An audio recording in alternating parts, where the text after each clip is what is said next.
Doctor, you hit on the third leading cause of death in the United States, and I'm sure most of us could figure it's either heart-related or cancer or diabetes, things like that.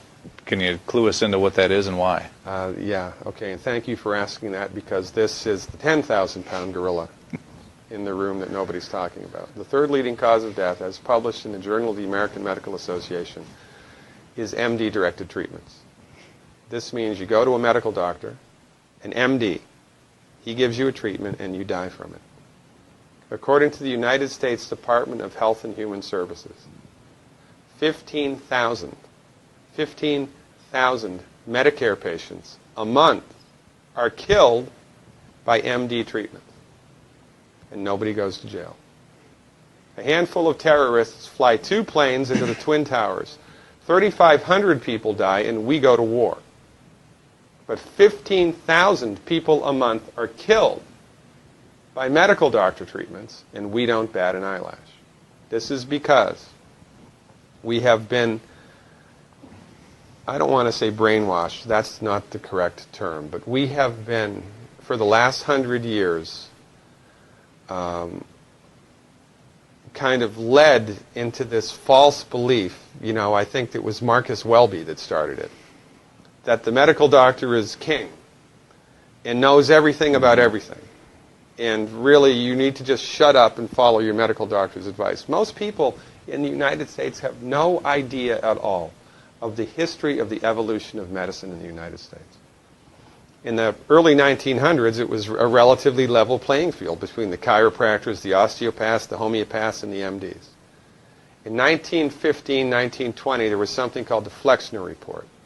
The Carnegie Corporation funded this man named Abraham Flexner. He went all around the country, and he went on stagecoach and train and horseback. This was before the interstate highway system, right? It took Flexner 5 years to do this. He went all around the country and did an inventory of all of the medical schools that prescribed drugs. He brought the list back to the Carnegies, who owned drug companies, and then the Carnegies and the Rockefellers gave millions of dollars of free money to the medical schools and hospitals in the United States that were prescribing drugs. That was the beginning of the end. After the Flexner Report, there was no more level playing field in the United States. And the MDs started a juggernaut that's taken off. Most people in the United States think that the predominant medicine here, MD-directed pharmaceutical medicine, we think that those guys are top dog because their therapeutics are better than the homeopaths or the naturopaths or the chiropractors. It's not. They're in the driver's seat because of political and financial coalitions that were built at the turn of the century that most people have no idea of at all. And it's a gigantic problem. And I mean, it's crazy, right? It's the third leading cause of death.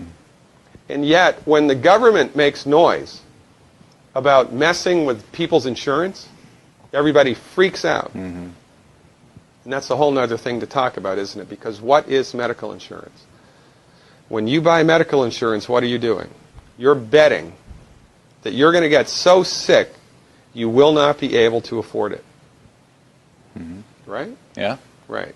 And then, so you pay good money every month to gain access to a system of medicine that's the third leading cause of death in the United States. We need our heads examined, quite frankly. That's why we give, Dr. Wallach and myself collectively, we give 400 free lectures a year. And we're building a grassroots network because people don't know this. I mean, people, I come to my lectures and they look at me and say, couch potatoes live longer? Medical doctors are the third leading cause of death? You know, what's going on here? We're like the people, you know, in Galileo's time saying, hey, everybody, you know, it's the sun that's at the center of the solar system, not the earth. Well, hey, everybody, the earth is round, it's not flat. Or, hey, everybody, slavery's a bad thing.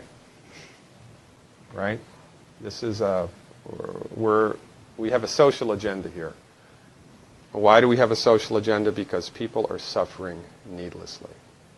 You wouldn't believe, as God is my witness, you would not believe the things that I've seen people recover from in holistic medicine. The body's ability to fix itself is remarkable. And most of the time, all that the body needs to do that is the raw materials that it needs to do that. And we need to stop eating food that's hurting the body. You know, if you put diesel fuel in an unleaded engine, even if it's a brand new Ferrari, it's going to run like crap if it runs at all. And there's nothing wrong with the car, it just had the wrong fuel. It's the same with the human body. You give the human body the raw materials that it needs, clean up the diet, Superman, Superwoman.